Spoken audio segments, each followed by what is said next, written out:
చూడండి, వాళ్ళకు కూడా హౌసెస్ చాలా కట్టారు. దగ్గర దగ్గర ఒక 50 to 60 అయితే రూమ్స్ అయితే ఉన్నాయన్నమాట ఇక్కడ టోటల్గా. కొంతమంది అయితే అక్కడ మనం బిల్డింగ్స్ కడుతున్నారు కదా, అక్కడే స్టే అయితే చేస్తున్నారు.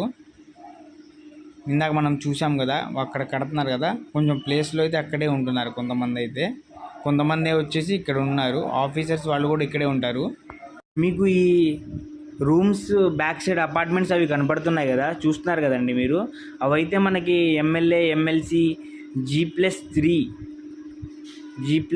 G+2 బిల్డింగ్స్ అయితే అవే అండి కనిపించేవి మీకు. చూస్తున్నారు కదా, మొత్తం వచ్చేసి చాలా బిల్డింగ్స్ అయితే ఉన్నాయి అక్కడైతే. మీకు తర్వాత వీడియోస్లో చూపిస్తాను క్లియర్గా.